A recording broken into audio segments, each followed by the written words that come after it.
Welcome to Big Closet, Small Planet. I am Mike Schrager. It has been a while. Like you, I've had a huge amount to do, but I am very glad to be back in the podcast seat, especially with this very important topic. Not so long ago, during COP26, governments and private actors and NGOs were discussing how to finance this rapid transition we need away from fossil fuels to renewable energy and all that entails. And the amount of money that we were sort of quoting during COP26 that is needed was significant. And both the public and private sectors are to be crucial to ensure that there are enough resources to give us a chance to stay within this 1.5 degree warming pathway, this pathway that we don't want to go beyond.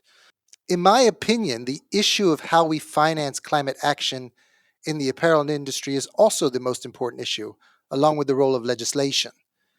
Our industry needs to decarbonize and very fast, and without the financial muscle and incentives, the industry goals we have committed to will not be achievable. It's just not going to happen, in my opinion. In other words, all the visions, all the commitments, all the talk about climate action will mean nothing if we cannot mobilize the financial resources needed to achieve these goals. A few years ago, I approached my colleagues at Fashion for Good to discuss the role of finance and investment in ensuring the transformation of the industry at this pace and scale that's really required. And I was inspired by many of the innovation platforms being launched, but I also wondered if the scale of these platforms and the financial resources involved were really enough to meet the challenges. Our discussions resulted in a report by the Fashion for Good and BCG, which highlighted obstacles to innovation and the financial resources needed. And now, building on this, a new report has been launched, which goes further. Specifically, this report focuses on what financing is needed to sufficiently address climate action. So, with that, I have here today two of the report authors, Rogier van Mazijk, who's the investment director at Fashion for Good, and Ryan Gaines, finance director at the Apparel Impact Institute. Roger, I just wanted to say you've been on this pod a number of times. How is it that you managed to sneak in on this? Well, I was asked by someone. I was invited. So yeah, thanks for having me again, Mike. Good to have you. Um, Ryan, welcome to you as well. Welcome to the podcast. I wanted to uh, start off by asking you on a scale of 1 to 5, with 1 being not important, 5 being extremely important, from your own perspective and what you do and what you've seen about the industry, how important is solving this financial piece to us being able to achieve the climate goals, the sustainability goals that we say we want to achieve and have to achieve? Roger. Yeah, I think I agree with you. What you said in the introduction is that it's essential, as in if we don't have it, nothing will happen. So that makes it a five, I guess. I agree 100%. It's a five. You have to have the solutions, but you also have to have the money to do them. Those two together are really critical. And so, if I ask the same sort of kind of question in a different scale, which is 1 being we don't have any of the money we need to do this, and we're not really in the position to mobilize financing, and 5 is we're in a great position to do this and ready to go, and this is not going to be a problem. Where do you think we stand today, Roger? Yeah, I wouldn't say we're in a great position to start mobilize financing. So I'd give that a two. And I would say a one. I think the money is out there. The funding exists. It's just not flowing to these solutions that we've identified. So then let's get into the report first so the audience can understand what you've analyzed and what you've come to. What was the purpose of the report? Why did you do it? What was the method, the basic conclusions? Take us through. Yeah. So the report set out to it built on the report that Apparel Impact Institute did with WRI that identified the roadmap to net zero for the apparel industry. So the first report identified the sources of carbon and 6 potential solutions that could get us to net zero. But the first report didn't touch on the financing piece. So the second report really set out to build upon some detail on what the solutions entail, but then also go really deep into how much financing would be involved, who the players would be that would provide that financing, and what barriers and potential solutions exist to activate the financing. So can you tell us quickly, as a reminder, what were the kinds of things that needed to be done first? And then we'll go into financing. Absolutely. So the interventions that have been identified, some have to do with materials. So scaling preferred materials. These are the materials that today that we know that are better, such as recycled polyester or organic cotton. Also investing in innovation for the next generation of materials. So that's developing new materials that we don't necessarily have available today that would have an even better sustainability profile than the preferred materials that we have today. Then on the energy side, we have switching to renewable energy for electricity needs, energy efficiency improvements, which reduce energy usage for the same level of production at manufacturing facilities, and then phasing out coal, which can come one of two ways. One, you can still have a thermal process, so you can still have a lot of heat necessary to undertake a wet processing um, facility where you're dyeing the fabrics. So the other way to get thermal energy is to switch the fuel away from coal. So you can use there's some renewable electricity versions, or you can use natural gas or biomass, but all of those still have some carbon component. So then the last solution is moving away from wet processing entirely and finding innovations in order to do that. And we call that switching to dry processing. So all of those together, we think can get the industry about to net zero by 2050. Therefore, you took those and said, okay, how do we price them? What is it going to cost to either develop and implement them or just implement them? Is that right? Exactly. Yes. Globally across the entire apparel industry, so every facility getting to net zero, what would that price tag look like? And that was the math we did in the report. And so, what did you come to? The total dollar amount is just over $1 trillion spent over the next 30 years across all of those solutions to reach net zero. Maybe I can just add before we clarify that ahead of when we get there, and this seems to be often a confusion, is that it's not. I heard you say the word cost. It's not necessarily a cost. It's $1 trillion sort of outlay, right? Spend that needs to happen. So much of that is into machinery, into capex, etc. That has that has a business case. So it has a investment case that the money is actually coming back because of efficiency savings or whatsoever. So we shouldn't regard it as a cost that the industry has to bear, rather as an investment outlay, an expenditure. And that's a hugely important point, obviously, in framing this. So, you said it's about 1 trillion over the next 30 years.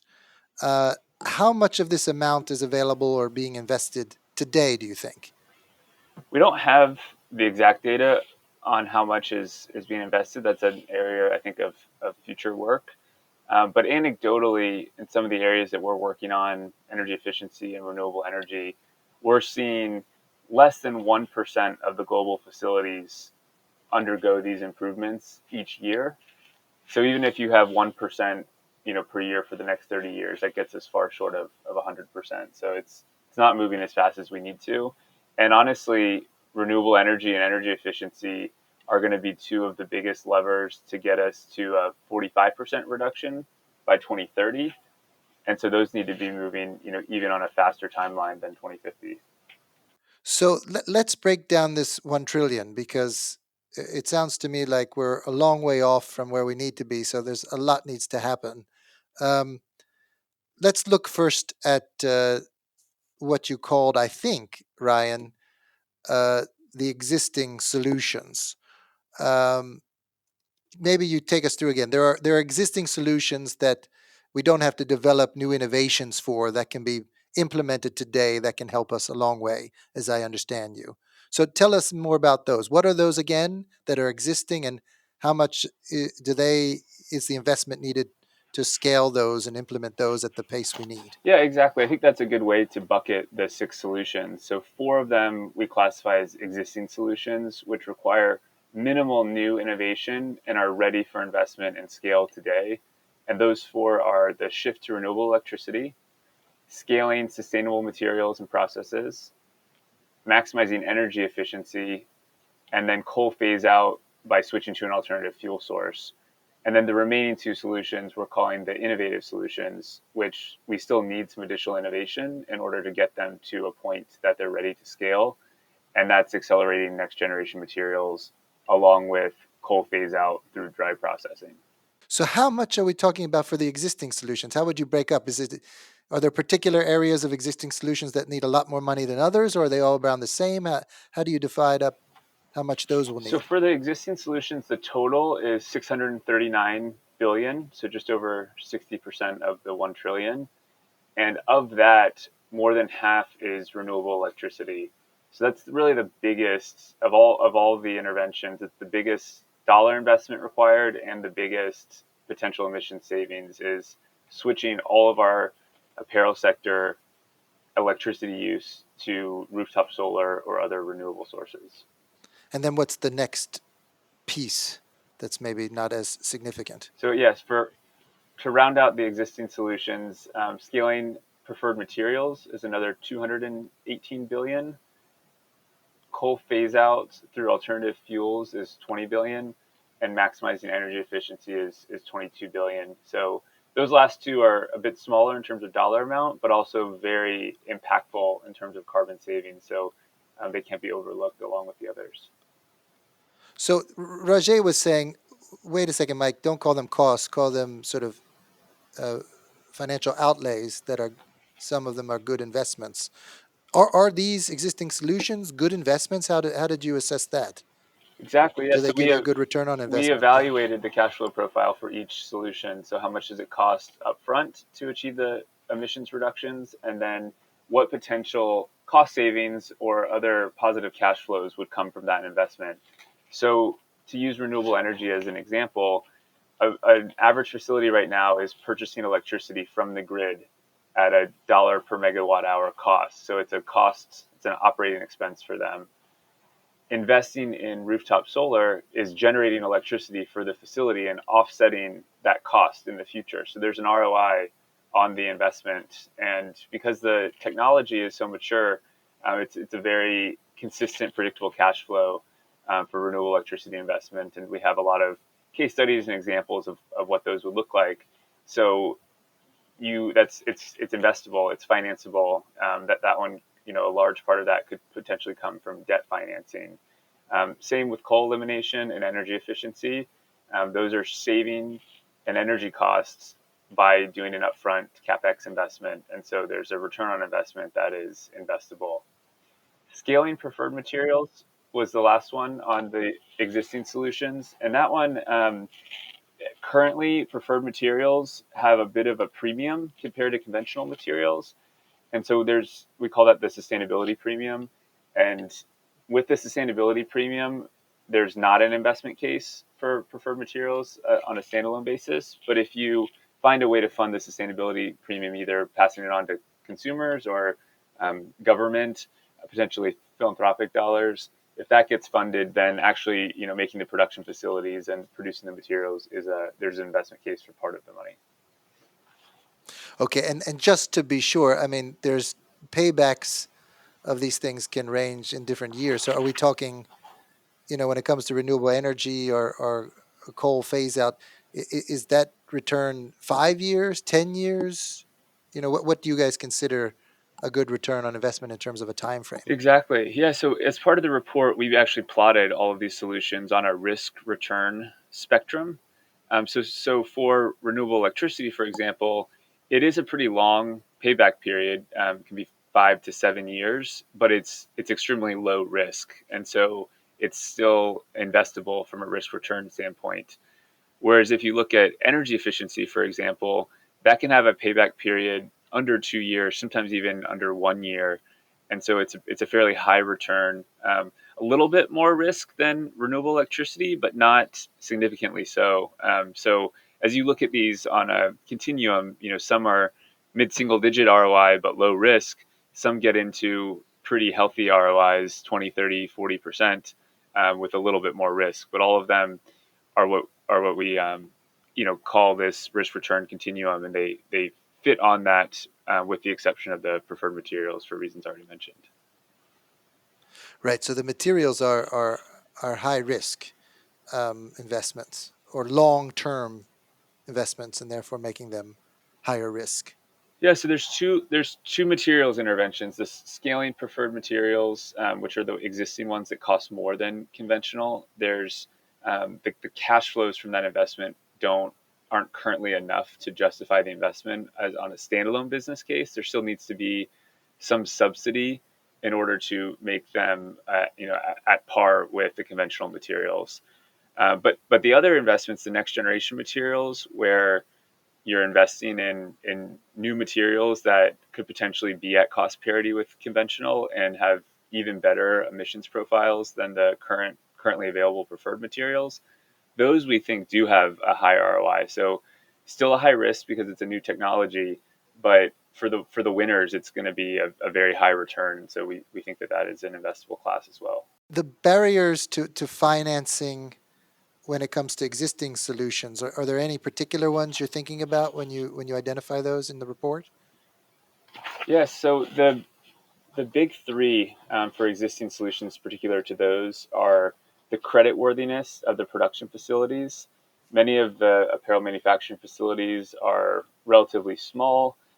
They don't have long-term contracts from their customers, and it can be hard to justify a loan to a facility, based off their standalone financials. So we have some ideas on how to solve that, but that's a big barrier for the existing solutions. A simple one is just that this is capital that's generally available in Europe and North America, whereas the apparel manufacturing facilities are largely in emerging economies. And so there's a friction to deploying that capital across borders. And then finally, some of these investments, you take energy efficiency at a single facility can cost less than $500,000. And so sometimes individual projects on a standalone basis can be too small for many professional institutional investors.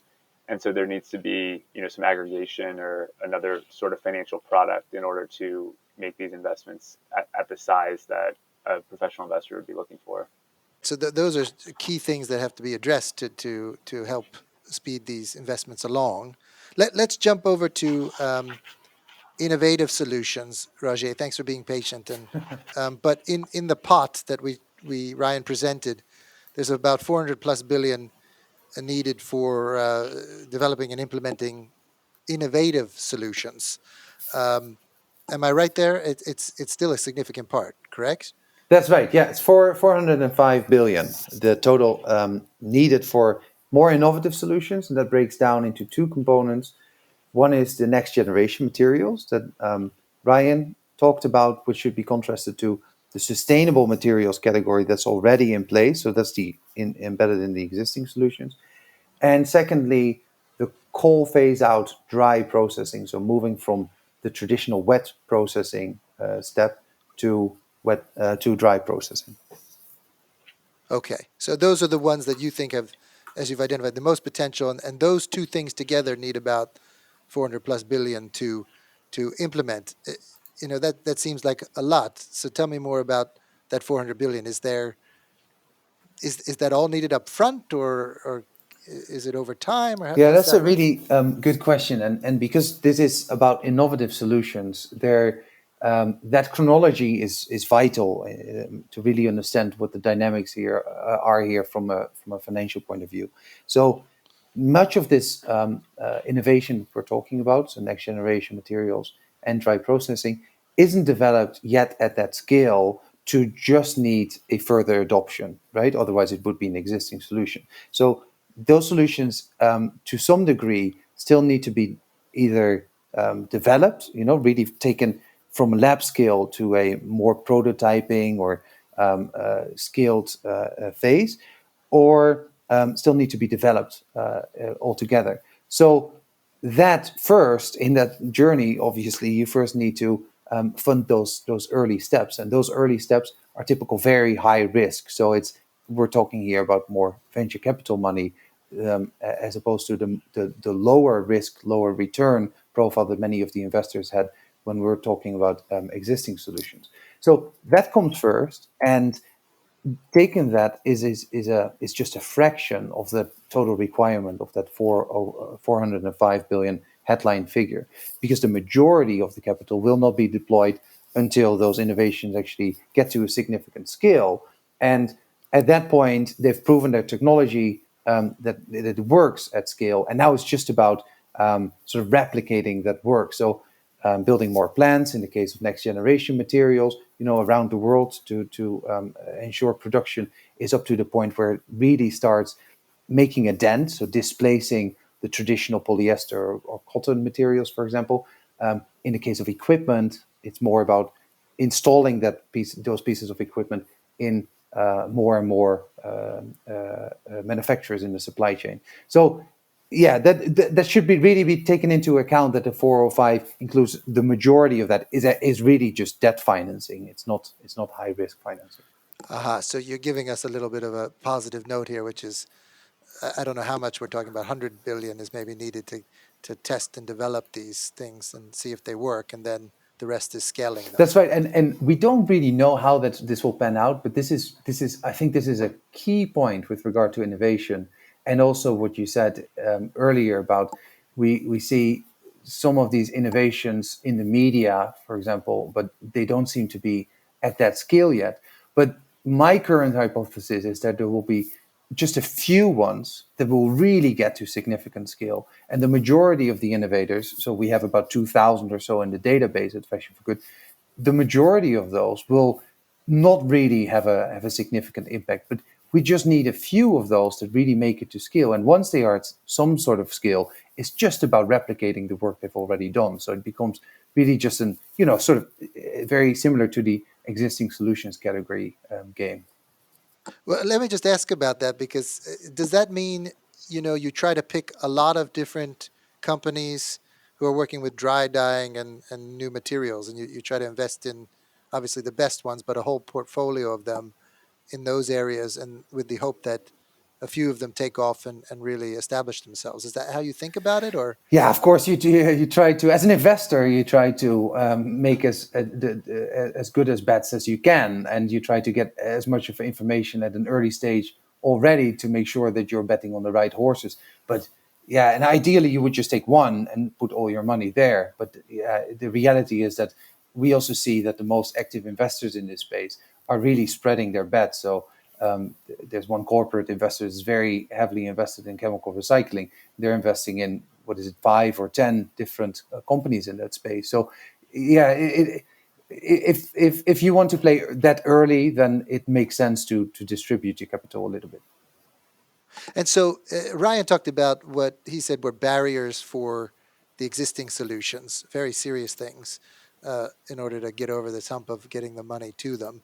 What barriers are there for the innovation area? Yeah, so when we're talking about that earlier stage, funding that high risk, high reward phase of those of innovation, what is definitely in the way is that this segment doesn't have a successful track record yet, and venture capitalists, they like a track record. So therefore, you always see this money coming in waves to the industry, right? There's the battery tech scene that was getting very popular all of a sudden because there were a couple of cases that grew to unicorn status, etc. And then all eyes are then pointed at that, and this is what we hope to create also, together with the movement that's currently going on, that there will be a real wave of interest for this scene, and also concurrently that there is a track record being developed with a couple of really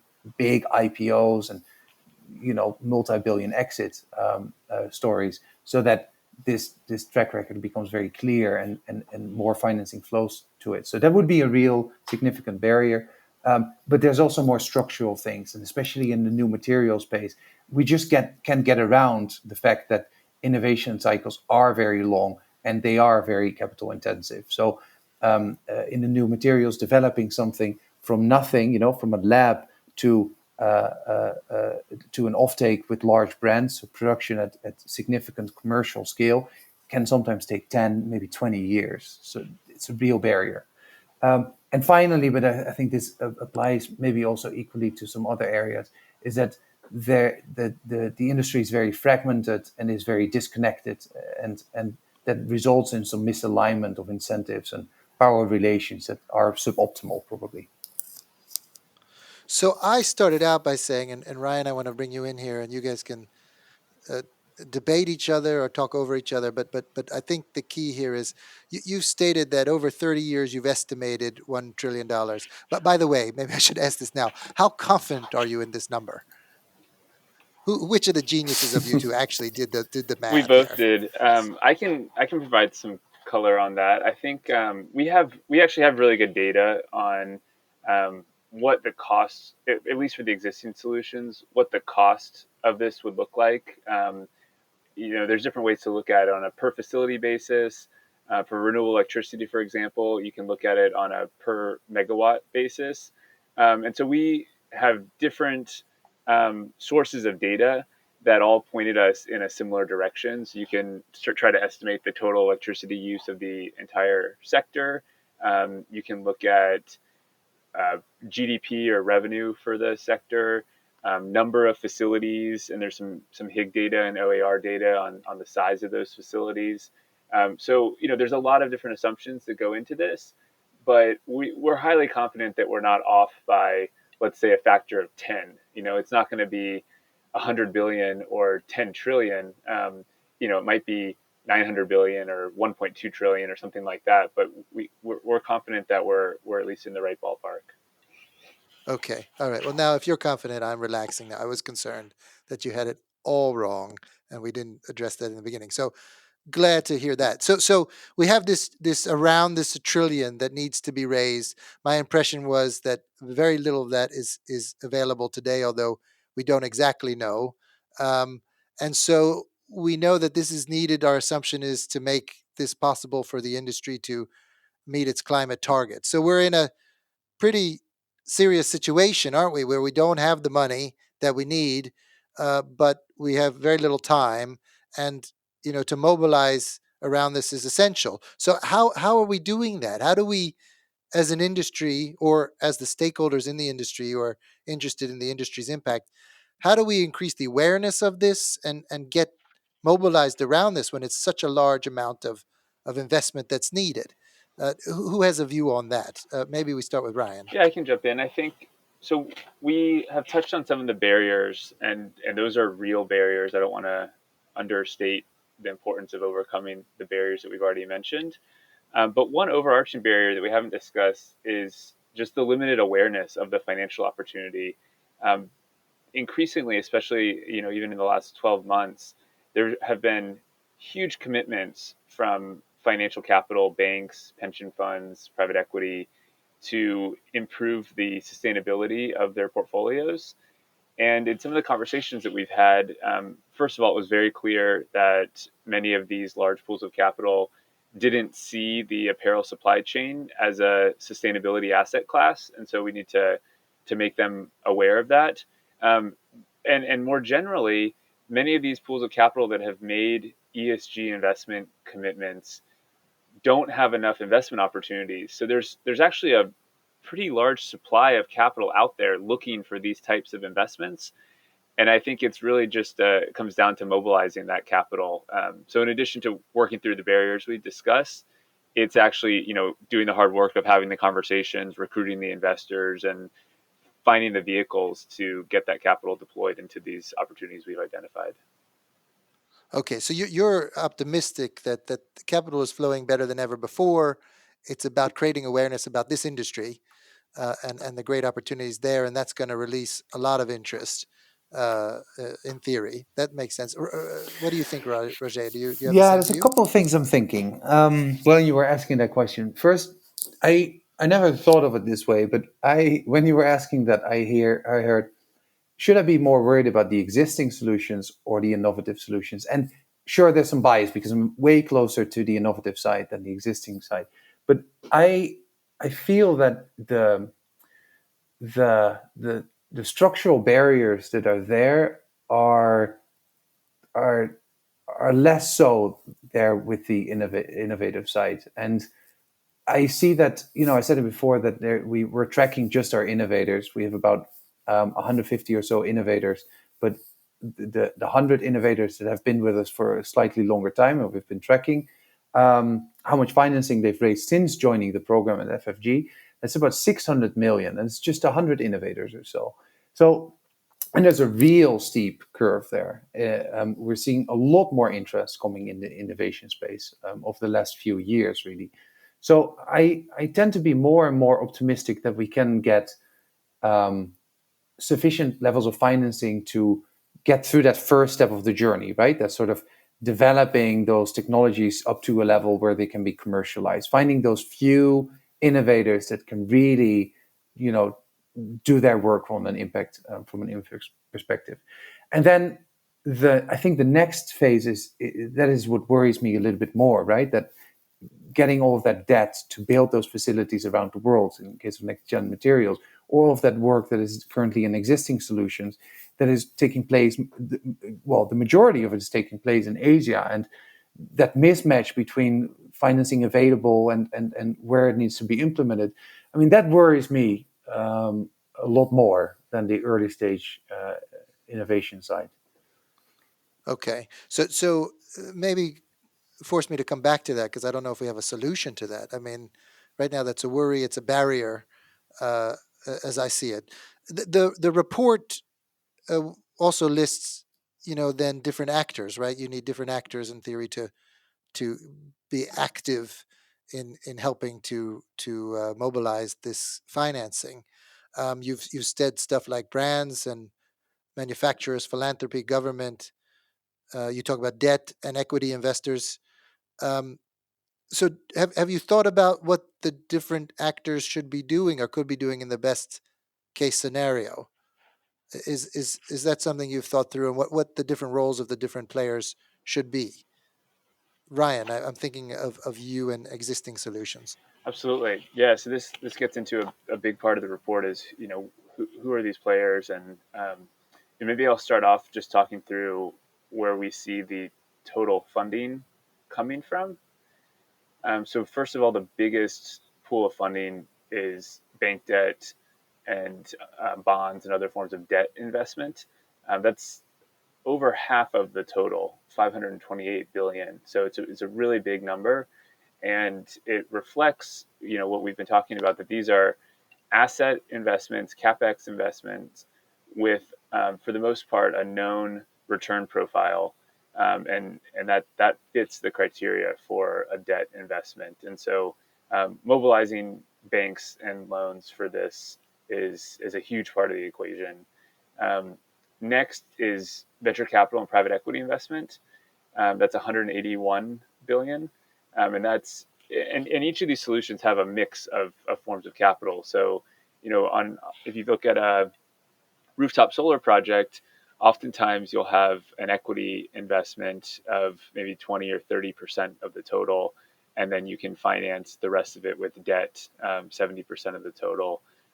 You think of like a mortgage for a home or something like that, where a certain percent can be debt, but normally you can't fund 100% of the investment with debt, and so there's a need for the equity investment as well. But then there is still a big role to play for philanthropic capital and industry capital, especially for some of the solutions that maybe don't have a business case on their own. Maybe there's some work that needs to be done to de-risk the investment for debt and equity to come in and feel more comfortable making the investment. Even with the existing solutions, there still needs to be some unlock. So, for example, we have programs with renewable electricity in Vietnam, but we haven't proven the model in every country, and each country has a different regulatory dynamic, weather patterns, types of facilities that you would work with. And so there needs to still be pilot projects to de-risk these investments, and that's where industry and philanthropic capital can really come in and fund those pilots, which de-risks the investment for debt and equity to then take up the mantle and help scale the solution.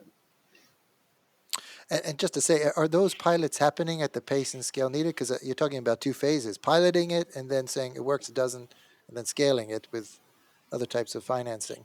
Uh, No, no, it's not happening at the pace and scale that we need. There needs to be okay. a huge pickup in investment from industry and philanthropy. That's really the first stage. There's room for debt and equity to come in today, and there are definitely proven solutions that are ready for investment. But in order to get to the 1 trillion and really have enough proven solutions for debt and equity to scale, there still needs to be a lot more piloting and de-risking of some early stage solutions. You know, another example is coal phase out, switching to an alternative fuel source. That one, there's still needs. We can switch to natural gas. We know what that looks like, but natural gas, even though it has half the emissions of coal, it still has emissions, so it won't get us to net zero. So there is actually still some work that needs to be done on other types of coal phase out, there's some promising solutions in other industries. So this is again where adapting an existing solution to the apparel industry, there's a need for a pilot in order to do that. But the total number we're looking at for industry and philanthropic capital is nearly 200 billion, so almost 20% of the total. And that is, there's certainly not that level of funding flowing at this point, and there needs to be more. So when you say industry and philanthropic capital, you're talking about both brands and manufacturers and foundations. Is that what you mean, or governments? What's All philanthropic? four, exactly. So brands and Okay. manufacturers is what we call industry. So that's 134 billion out of the trillion. And then government and foundations is what we're calling philanthropic capital, and that's 50 billion out of the total. Okay. So you're telling me, even on the existing solution side, and Roger, jump in if this is similar or different on the innovation side. Um, but you're telling me that we still need this capital to de-risk investments, even those that seem to have established solutions or look like they have a payback. So we need these actors to still come in early and make it even more possible, as you say, to unlock this larger amount. And you're saying that both on the foundation side, the government side, and the industry side, this money is not there at all today. Um, Yeah, maybe uh, uh, I can yeah, add one more example, then I'll let Rahir jump in as well. Um, you guys are so pleasant to each other. we we've been in the trenches You building the get report along. together. We get along exactly. You agree. Okay, go ahead. So I won't say that this funding is not flowing at all. Certainly, the brands and foundations and the manufacturers are starting to spend and have set targets, and they're very active in this space. But the dollar amounts that are flowing today are significantly less than where we need to get to reach net zero. One example, so some of the programming that Apparel Impact Institute does is around the technical feasibility. So, for example, for energy efficiency, we'll work with the brand and the manufacturer and sometimes philanthropy to fund an expert to go to the manufacturing facility, do a review of the production line, and then recommend capital investments to reduce the energy use. And so that capital investment would then come from they could either take out a loan or potentially get an equity investor to help make that investment. But the fact that the brand and the manufacturer and the foundation funded that feasibility assessment, did some of the diligence, made it much easier and much less risky than for debt and equity to say, okay, I'll fund this. It kind of helps build the business plan for the investor to then come in and make the investment. So that's why there's still 10 to 20% of the total financing that still needs to come from industry and philanthropy to continue to de-risk and make it easy for the investment to come in. Okay. Well, we're getting into the weeds, which is great. And for those of you listening who are, this is too weedy, I'm sorry, but this is what it's about. We need to get into these nuances. Rajay, is your view similar on the actors needed for innovation, or is it a Yeah, different sort of mapping there? you know, I'd like to stick with the hypothesis that we can find innovation categories, or maybe even individual innovators eventually, that sit on that risk return curve that allows the sort of private market without the involvement of philanthropic or government dollars to be sufficient, as in to support these things, given that they are financially interesting. And that that means that there's not just no role for philanthropy. I think there is, as there's still a lot of friction in making sure that the investors find the right assets and are keen enough to spend significant time on this thesis, right, of fashion tech.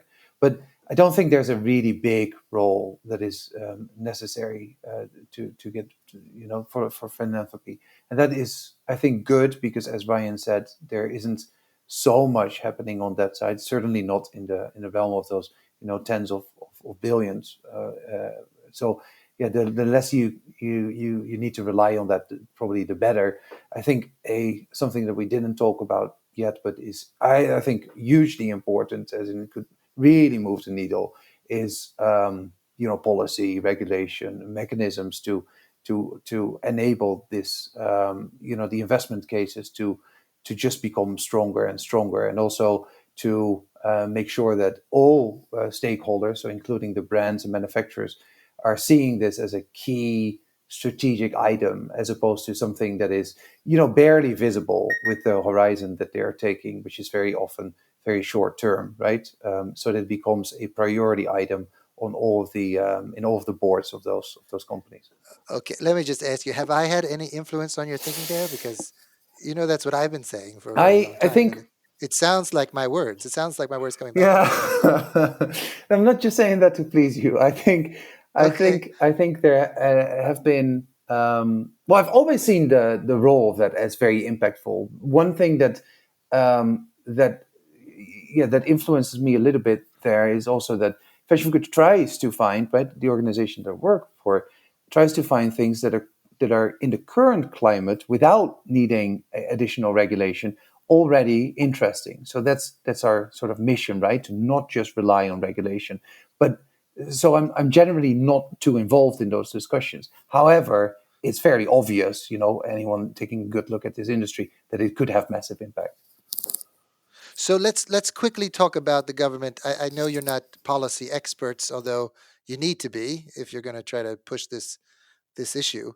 But I have some sense, and again, this is not my expertise, but have some sense that there's been periods of time where at least certain governments, the U.S., the European, have spent more money into innovation and investment. And my impression is that over the years, the amount of money that governments are spending to get stuff started, to de-risk stuff, is getting less and less.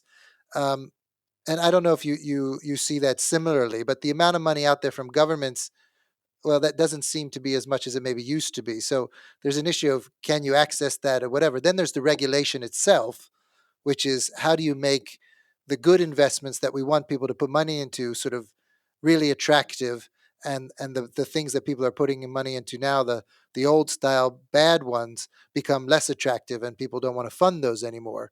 Um, do you have any views on what kind of policies or legislations would enable that, from a, given that you're finance people and you think, oh, this would make an investor or a brand or some sort of actor much more interested in investing in fashion tech, sustainable fashion tech?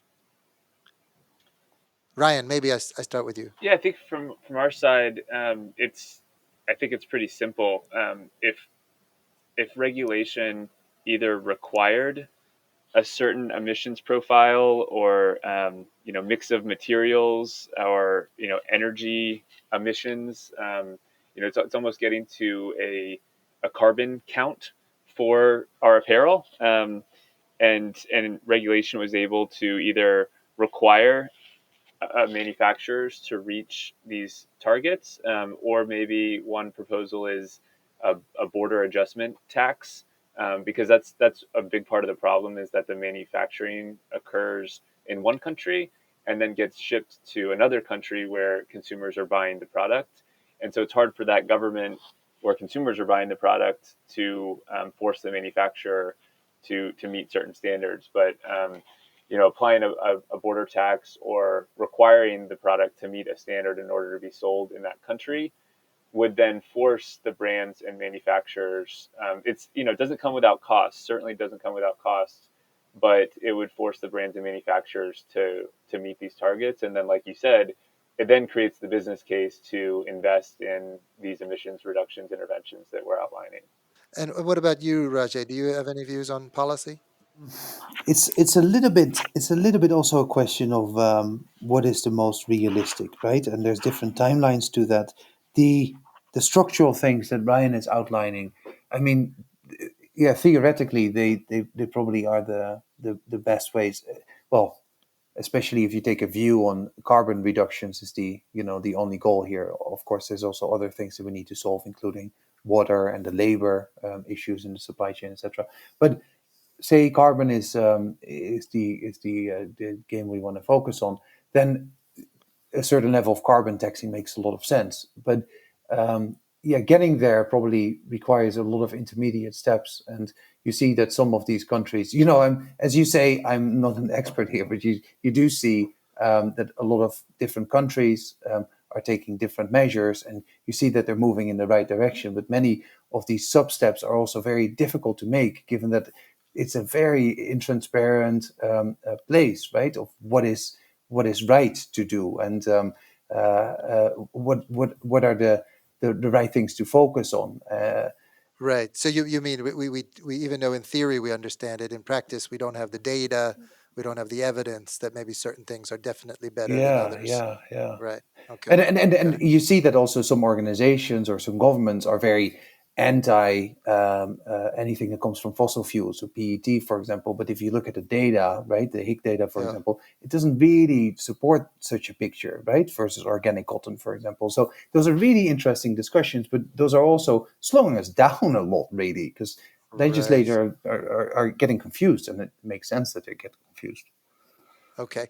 So I wanna wrap up with a few questions about how do we go from here. But before I do that, in your assessment, how did you deal with industry growth? Did you build that into your sort of um, into your maths that the industry is going to grow this amount, so it needs also these much more investment? How do you work with that? Yes, we did build in growth into the forecasts, both for the investment amount, so the total number of facilities, and based off of a production forecast for the industry, and then also for the industry emissions. There's a chart in our report which shows the current emissions, which is around a gigaton of CO2 per year. That's a billion tons of CO2. And then we have, under the business as usual case, so this assumes steady growth in production without any change to the emissions profile. It gets to nearly 2.6 billion. So we're talking about 30 years of growth. It's not a rapid annual growth number, but it does add a significant amount of production volume to the industry over the next 30 years because it's such a long time frame. So you took that in consideration when estimating these figures. Absolutely, yeah, and it's actually a good point to make in that actually a pretty significant part of the total investment that we're outlining is for expansion of production, and that's a much easier investment case.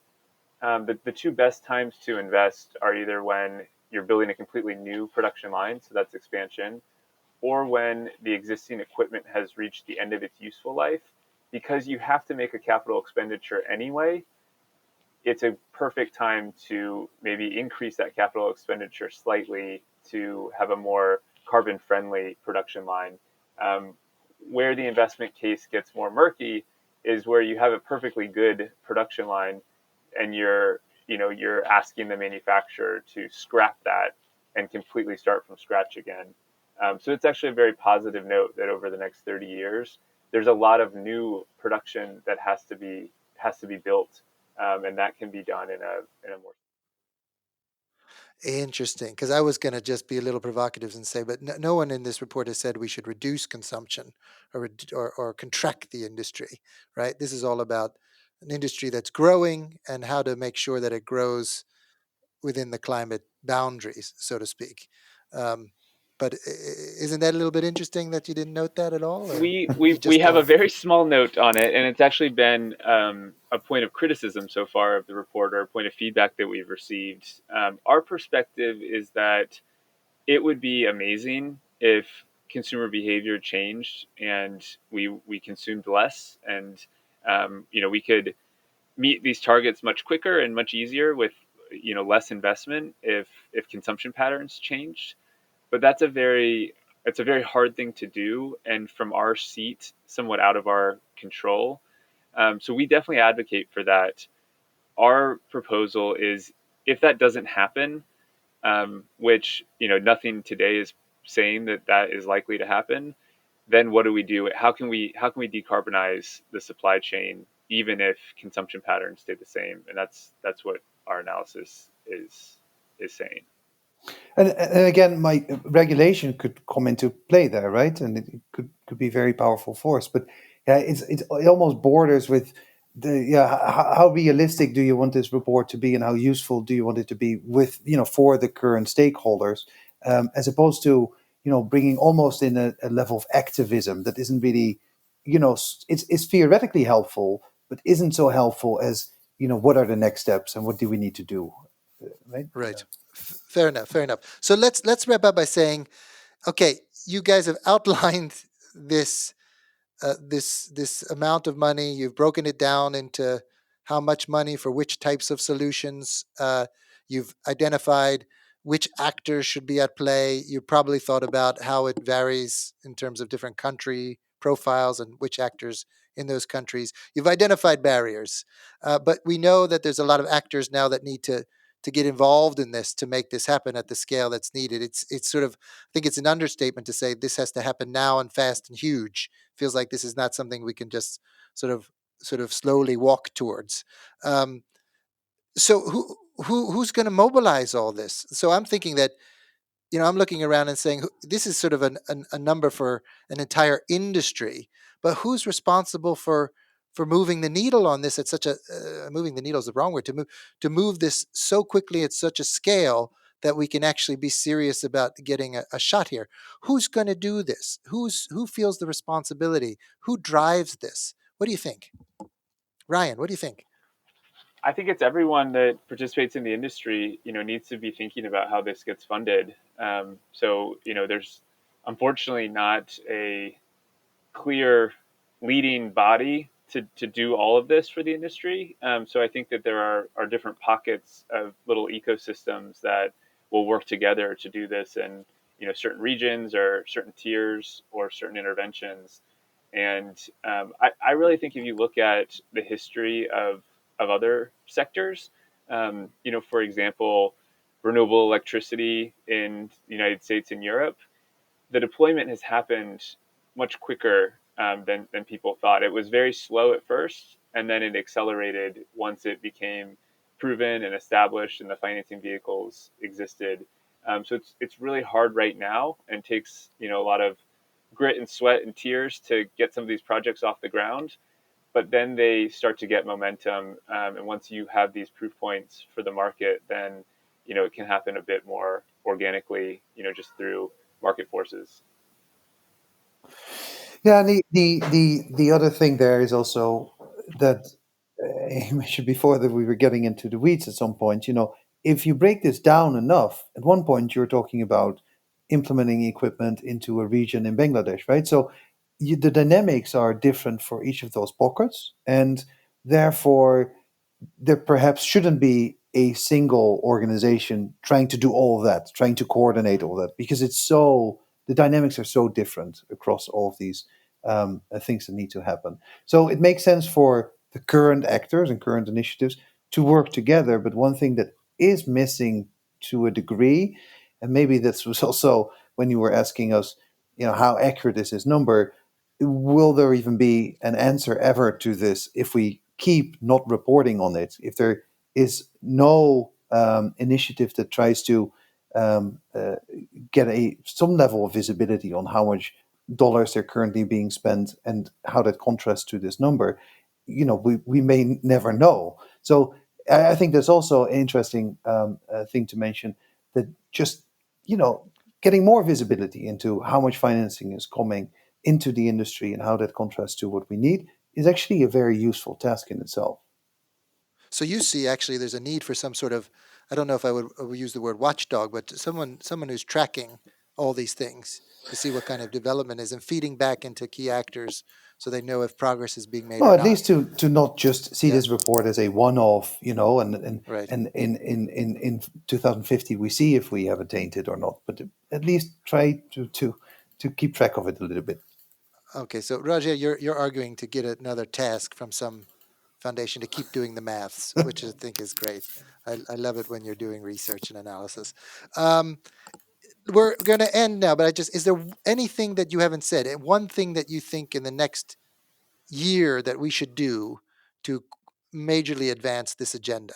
One thing that you would say, let's prioritize this. What would that be, Roger? Oh, it's probably has to do um, with that area that I know the least about, which is this regulatory element. Okay. And I know you're much more in the detail there, and I don't really know what the next steps are, and I don't know whether I or us should be so involved in that, but I do think that is a very important next step.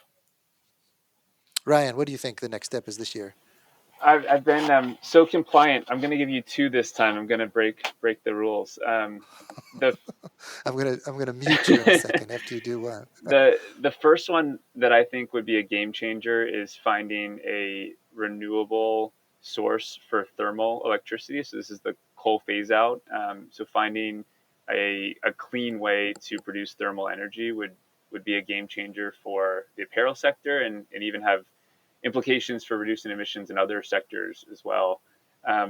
But then second, I think that a almost a pilot of this whole model where you bring industry funds and philanthropic funds together to fund the early stage work, and then you bring debt and equity to advance it to scale.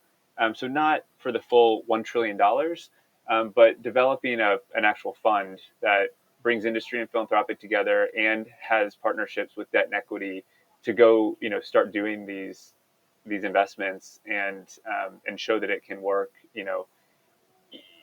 at a relatively large scale, and then that provides a roadmap to get to the full 1 trillion.